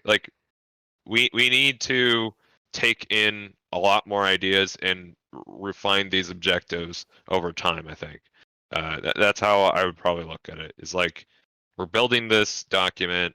This is going to guide us, but we're going to have to edit this as all of these things get fleshed out. I don't know. That's my perspective on this. Sure, of course. Although, for the record, I would like it to be a bit more organized than this. Oh I yeah, like the freeform stuff, but it's the organized chaos, and then we'll refine this. The other workshop sessions, I was taking it and I was like, okay, well we can just capture this one piece of it and then get it out on GitHub. Once we're done with this part, this is just gonna be represented by GitHub issues and all sorts of other things. We'll have a project board that kind of outlines a lot of this sort of stuff. I don't know. Right, Jesse has tons of experience in this sort of stuff, so he'll come up with a system. Hey, thanks so much. That I respond very well to nice things that are said about me. So thank you. yeah, no, I'm really glad for all of this though. Me too. I'm glad for all of you. You had me thinking here. I just started to jot down notes again, and this is definitely going to expand out. It's obviously we're not going to get it done on this one call, but I do appreciate everyone who's been sticking back. But a theme here to try to capture what we were talking about is I wrote like effectively like part of incrementally delivering value with intent is that like a way of measuring it is like, are we actually effectively breaking down this work into achievable bite-sized pieces, or are we just constantly creating more and more work, right? Like well, we have to do this, well, what are you going to do about this, well, what are you going to do about this, and it just continues to expand, and next thing you know we have 5 alternatives for each little tiny problem that we have, and we're not actually able to deliver on any of it because we keep having really big pieces of work. A way of incrementally delivering value is just ensuring like, are we effectively breaking these down into their deliverable chunks of value? And a way of measuring like our overall growth then was like, if we establish 5 focus areas for protocol research by the end of the year, if we hit 3, that's great. And that's what we actually really did expect. But if we wind up hitting 5, holy cow, we have 5 self-sustaining groups that around 5 key themes. So like our work has evolved, but it continues to get broken into themes that make it achievable so that we don't have 72-person working groups trying to, 70 developers in a room. It gets really, really hard. You should break those teams up and split the work up. It's a much better way of working. So maybe if asynchronously, you all can maybe if you see sub themes or sub objectives, like feel free to add those and call those out as well. I definitely want to make sure that we're able to get this thing across the finish line, because I am detecting that the more we talk about this, the more it is the finish line seems to be getting further away. Like, it's good conversation that we need to have, and I'm hoping that we can continue to have that conversation after we get done with this workshop. So yeah, maybe I could use some help wrangling this information in a way that's digestible. So to Nova's point, I think a lot of this specific one, we incrementally deliver value with intent. I think a lot of this is going to be refined over time by submitting these specific proposals. Like, we're going to have to come up with evolving process to like handle these proposals. Like, we're going to get multiple proposals that go after the same exact topic. I mean, They're we've going to already accomplish the same got thing. a spec proposal already. You know, Yeah. like. Well, we have a few. I mean, we've got the Yeah, stuff like our engines are working Well, on. We have I'd the say stuff we that probably. I mean, Kim recommended, and we have the Yeah. original idea, the BrightNet stuff. I mean, there's a lot of yeah, but I guess my point is that there's one of them in GitHub discussions though that's how do I put it? So far, I think, or I think everyone is on board with it being the first spec to tackle, which is the world links specification. The world URI specification. So, well, I mean, so having one- higher level objectives is going to be like, how do we make sure that the higher level objectives line up with what we already have decided we're doing, Yeah. So, the virtual world URI is what you're referring to. I'm gonna get some more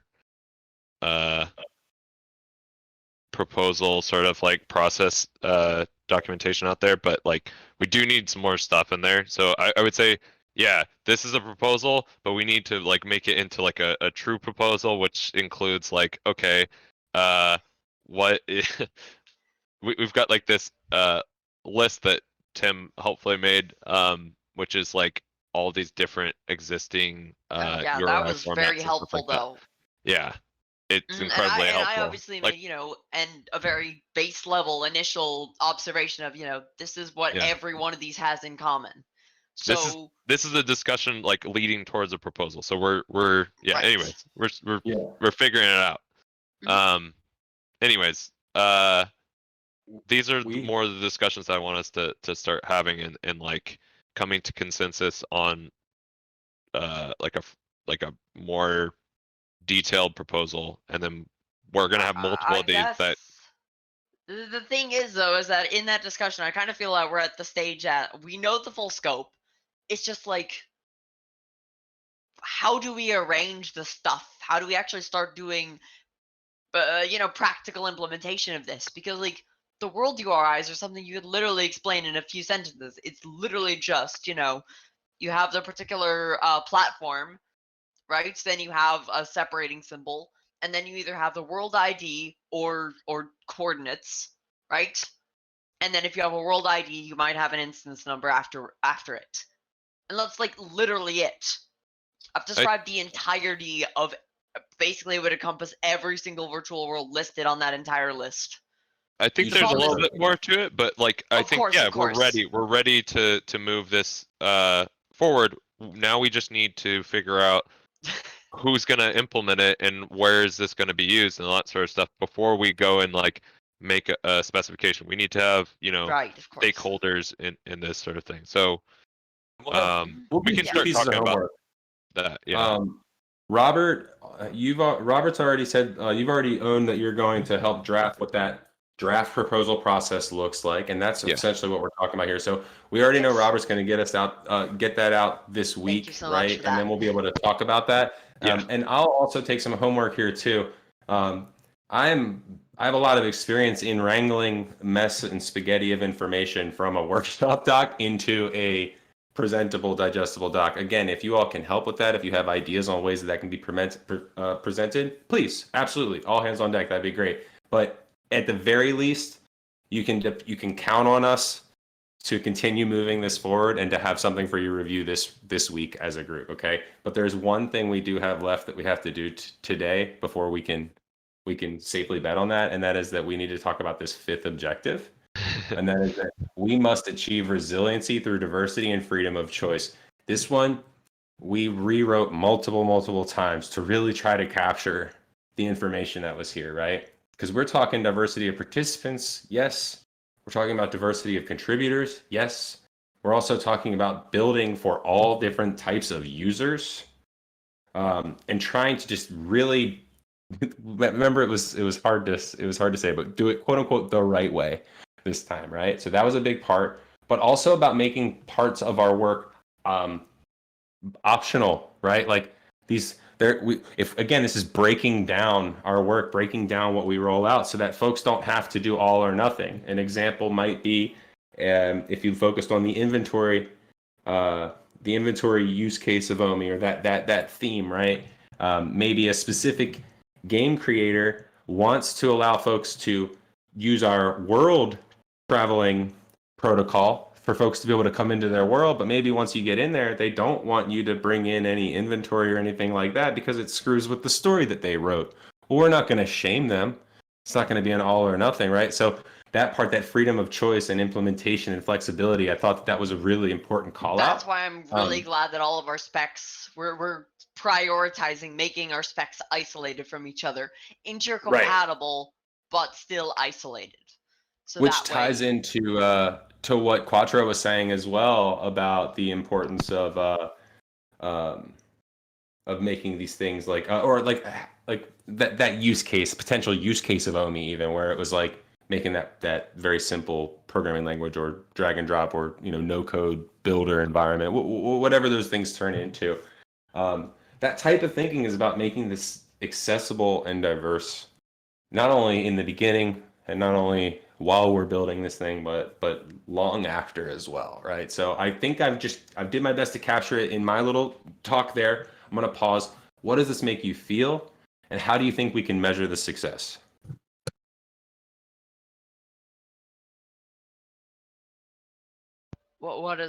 what make us feel? We must achieve resiliency through diversity and freedom of choice. What does that mean? How will we measure the success of like the progress of achieving resiliency so that we don't get squashed, stamped out by by Facebook, or that strength in numbers thing as well as peppered in here? How do we measure the success? What are your KRs that you all have written down? I did one, which was just we should draft clear language and create a matrix for or other graphic for people to find protocol standards that would fit into the scope of their project. So if I am building out a Metaverse project, I want to be able to come to the OMI documentation site, look at all the different things that are available to me, kind of figure out at a high level where they fit into this, like a service diagram or like a stack diagram, like be able to kind of figure out, okay, here's an identity specification that I can look into. I need that for my product, things like that. So this is into the freedom of choice of like pulling in different parts of the standards. This is not related so much to the other points of this objective. This objective contains a lot. No, thank you. Thanks for kicking us off. There's some sub-objectives here and here. An objective of using clear language in the first place. Find the protocols and standards that would fit into the scope of their product. Yeah, man, clear ways of communicating, like as easy as TurboTax, but not that interface. Making it super easy for folks to find where they need to go. That's great. And how maybe we can explore how we would measure that even deeper. Community blog. Yeah, this one I think is can just be binary for this. Like, this is just the presence of it or not. But I think we can go into like more measurable things around this too. Like the diversity of participants, I think that's a humongous one to focus on, like an actual metric around. Flexibility of choice and implementation, for me, like this is building isolated specs as Nova was talking about, like the ability to pick and choose without having to, pull in the whole lot of specs. That'll increase the diversity of the platform participants as well, if we're able to do that. I see at the very top one too. This is another objective, right? But it's beautiful and it's so important. There should be 0 members of OMI. 0. Oh my gosh, no, there's a number there. We should never have a problem with this. I love this. So, of OMI who feel uncomfortable implementing or not implementing a particular proposal. So, for example, I implement inventory or I don't. So that's kind of like recapping what we were talking about. So thank you for getting that in there. Measure the success of OMI with the transparency of the system, as in how much access do people have to their data? Wow. That's a huge initiative. That's an objective as well. But these are, again, I didn't ask for anyone to add perfect numbers. They're not always going to have a number. But these are perfect fodder for us to be able to think about number-based measurements. Okay, a user research with extreme sampling or dimensional sampling. We want to ensure that backgrounds of our participants are proportional to the general population. And we want to record gender, race, tech background data on at least 3/4 of the OMI active participants using surveys. I appreciate that. I don't know if anyone else, like, I want to hear other people's opinions. Like, I have a newfound passion for not asking gender at all. Okay, so yeah, I totally get why. There's a reason why I want that data though. In this particular case though, right? Like out of all of you, I probably care about gender the least, but it is a valuable statistic to have in this particular case though. If, for example, you are a user on a particular platform though, right? Then you should not have to disclose that kind of thing, in my opinion. However, if we want to measure diversity, that's kind of one of the few things that you really have to do. Of course, it would be self-reported and it would be optional, right? I'm not going to force anyone to do this, but it's still a valuable statistic to have, at least a general idea of it, Okay, I understand more about what you're talking about. I'm less uncomfortable with this now. Especially so for me, this is really, really important for our leadership too. I've talked about this in relation to the chairs. Like the the people who are being proposed for chairs right now, there's not a lot of diversity there. So that concerns me. And then, yeah, the fact that Yeah. the majority of the conversations going on in here are not, it's not super diverse in here yet, but it can be sometimes. Sometimes our meetings are, but other times they're not. So I don't know. I think we have some work to do here. I don't know how best to do that. Would love more input. The best thing to do is find creators, right? Find people who are independent of us, you know, who come from different cultures, etc. Reach out to them directly. Like, for example, Kavya. That's why I was, well, not to mention she's just really, really good at a lot of XR stuff, but, you know, also she does bring a very much needed bit of diversity, though, to the team, right? Yeah. By the You way, know, I in have terms. been talking with Kavya. I've been talking with a number of diverse voices within the ecosystem. Some of them have said that they'll show up to our meetings. I know that they're all super busy. I imagine they'll Oh, listen to this speaking of recording which, and stuff though, like that. that's another point I wanted to bring up whenever we had time. We need to create a very nice and standard place that just gives us an agenda of every single meeting. I have Yeah. heard so many people say, "When's the next meeting?" And I say, "I'm really sorry, I don't know because I can't find it." So that is the my GitHub right now. Eventually, it'll be our whatever our homepage that we make with the documentation stuff. Would you mind creating an official place for it, an official Discord channel for it, or something like that? Yeah. You know, just OMI agenda or Yeah. whatever it's called, right? So that If I can basically go to people and say, "Hey, you want to know when a meeting is, though? You check this channel." I I Oh, just posted the section of the GitHub. I redid this, and it'll always have oh, the next meeting info there. We're also I've committed to this time being our standard weekly time now. The yeah, it's been a process. It took a lot of meetings to get to here, and now I think we're in a place where we can do these regular times in this place. We've got it all down, and past meetings will always be recorded here, as well as any artifacts that we have. And yes, there's a are Google they Calendar recorded there as even well. after time is up? I don't know, Tylo, are they?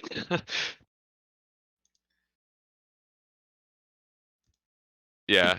Okay. So yes, I believe it's still recorded. So yes. Okay, I'm just curious. Yeah, we're trying to record everything that is recordable. So the workshop, for example, we produced an artifact, but we were having discussions that we didn't necessarily want to record. So, yep. Let's see. To create an easy to use directory showing compatible, high quality, and or ethical worlds and tools. Essentially a green book for the metaverse. That is in the realm of the social side. It's also part of our documentation side. It's also potentially it could be on the product side. It could be something that somebody's org runs, takes over the responsibility of to help. I could see it going in a lot of directions, but it's an interesting call out. Define a framework for accessing interoperability. And again, for those who might not know, we're looking at we must achieve resiliency through diversity and freedom of choice. One way that we know that we've achieved resiliency or freedom of choice is to create an easy to use directory showing compatible, high quality, and or ethical worlds and tools. And another is to define a framework for assessing interoperability. Wow. Oh, I like this. Interesting.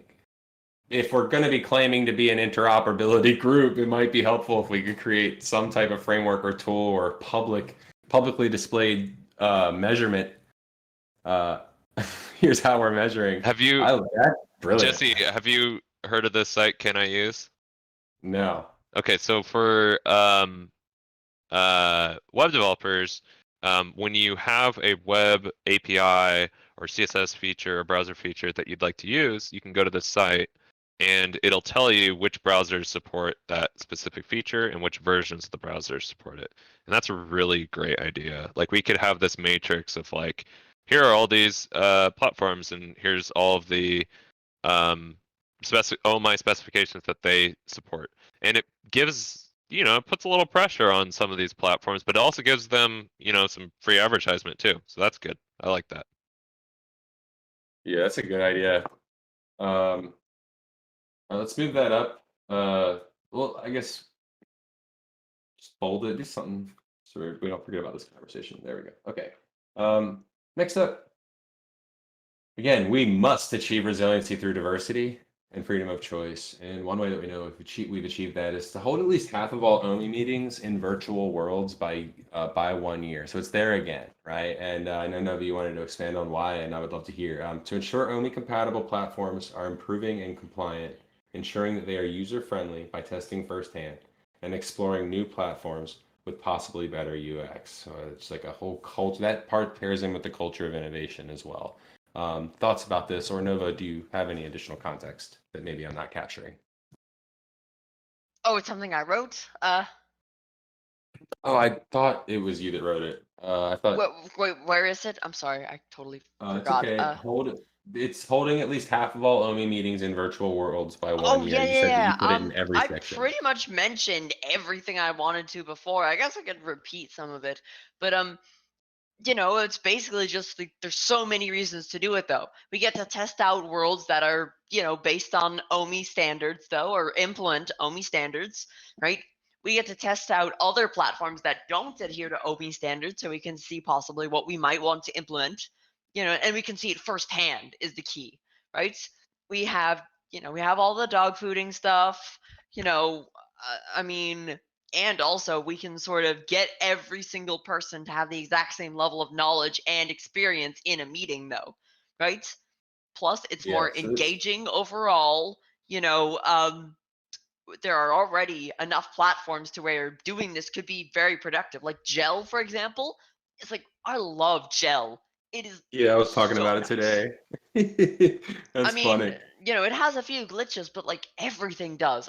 But overall, it's like one of the most seamless things, and it'll work on legitimately anything. It works way better than hubs, you know. So you're getting onto something here, like a way of measuring this here would be that we have 12 demo days this year, and then we have 12 lightning talks this year. And we're talking on Friday about M3, right? And M3 has a lot of experience with lightning talks. Angel, in the meantime, Angel had volunteered to coordinate lightning talks and demo days, right? M3 has a lot of experience there, so the point is that they're able, if we do this with M3, if we revive M3 or and M3 is able to take over that ownership, it ensures that again, it's not one or two people doing everything, but we're able to distribute the work and grow the entire movement. It's a really powerful thing, and I'm trying not to bury the lead because we are going to have a big conversation about all this on Friday. I'm not But just talking having about the demo days. I'm talking about regular meetings like this. We might 1 week decide, hey, why don't we get everyone into Gel, for example, or a platform that is reliable though. yeah, so And then we can basically say, hey, we're going to do this because then, you get to experience it firsthand. And we can maybe devote 15 minutes or so to discussing what we like, what we don't like about the platform, how we think it could integrate into OMI, etc. Yep. So that would be the intention was for that to be part of the demo days, and demo days could be every 2 weeks, or they could be every 4 weeks, and they could alternate every 2 weeks with lightning talks or however. Like again, and I don't want to get too specific into the how or the details here because we can split up this work. We're stronger to split up as a group than we are trying to have OMI do every single thing. So if OMI can attend 12 lightning talks, if there can be 12 OMI affiliated lightning talks, if they're M3 ran, but it's able to be, the OMI community is able to have 12 of these in a year. That's pretty good. I don't think it's very likely. Things always happen. Things always come up. Hey, we got to push out this month, but 12 would be a really good number to achieve. And maybe a great way of hedging our bets is M3 leads that. And then another thing would be also having demo days. Some group or somebody has to organize that as well. But if we could also have up to 12 or maybe even 24 demo days in a year, that affords us the opportunity when we're working on something and maybe somebody gets super in the weeds about a solution, for us to be able to say, hey, you know what? Actually, that's perfect for demo day, which is next Thursday. Why don't you present that next Thursday? And then you present it and someone else is like, I have another way of doing it. And we're like, absolutely. Why don't you show us that next Thursday? Or like, again, I'm generalizing, but like that culture would be super powerful. And a good way of measuring if us in those virtual worlds is to have those forums. It'll be a challenge for us to have all of these calls that we're doing, our weekly meeting, in virtual worlds at this point, because some worlds can't hold more, with networking, can't hold more than 20 people. I know some can hold 40. Again, we can get into the details of that stuff later. But a good measurement of our overall holistic success, and where I agree with this sentence as well, is that let's measure our progress over the next year. If 1 year from now, we're able to have 50% of all of our meetings in a virtual space, well, then we know that what we're creating from an interoperability level must be helping in some way the overall macro community. I'm going to pause there because I just went on like a rant there, and I hope I articulated that clearly, like the difference for the purpose of structure.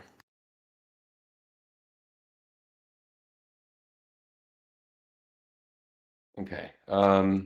So I'm going to go ahead and we are at 2:00. We're an hour over time. I'm going to encourage you all to continue to discuss. Feel free to add measurement, but if you see something, a lot of these things here are great fodder for us to create methods of measurement. So again, collaborate. Feel free to rearrange and add your own notes and help add structure.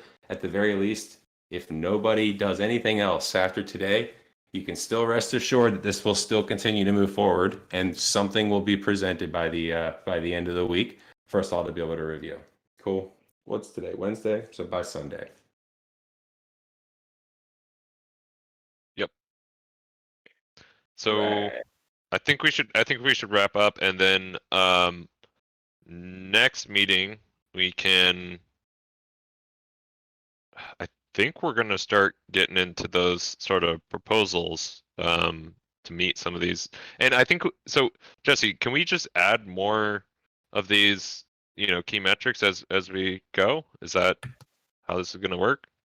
Totally. So because there's so many of us, it's increasing. It's really great for us to come up with a bunch of ideas, and we're able to come up with really powerful themes. But coming up with specifics is a challenge at this phase. So the hope is that as we go, we'll be able to, yes, continually iterate, refine our processes, add or change key results if we need to. But the only pushback against that statement is that, like, we do want to take our OKRs seriously. So we want to try to make them as inspirational, high level and measurable and achievable, but lofty as possible. But yes, to answer your question, these things can change. You can consider this whole thing like a living document. The whole process is like a living process. Cool. Yep.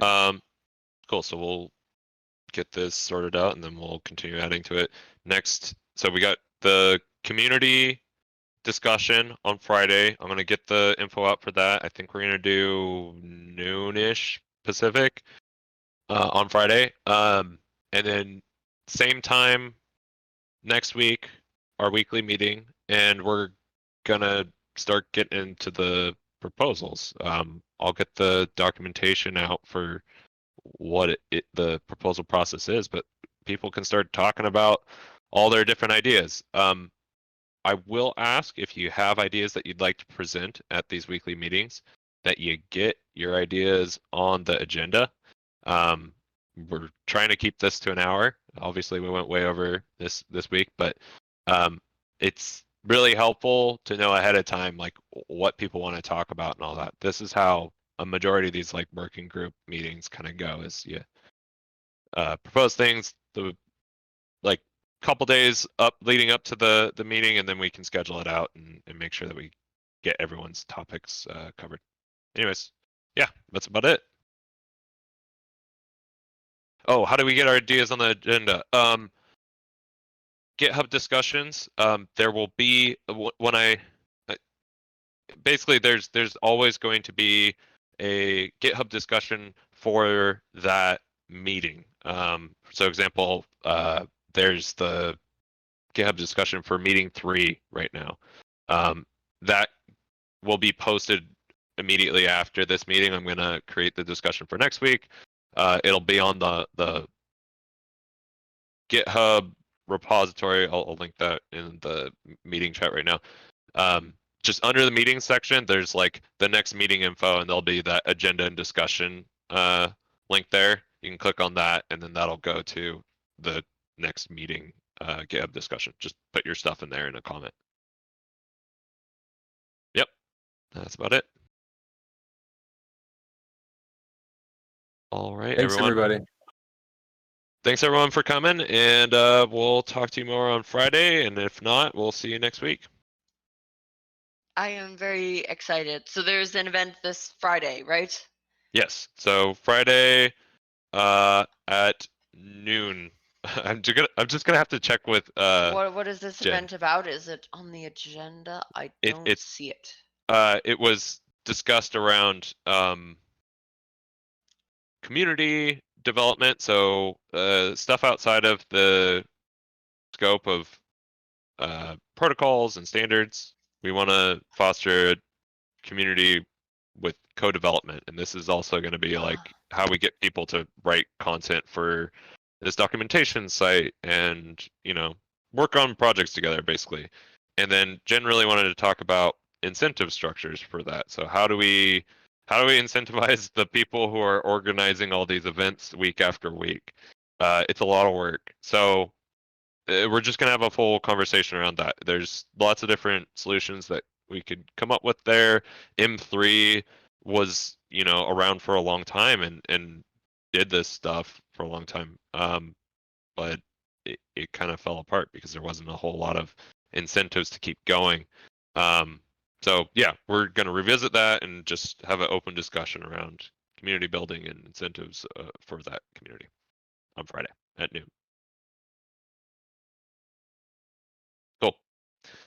With that, I'm gonna log out. It was great seeing y'all.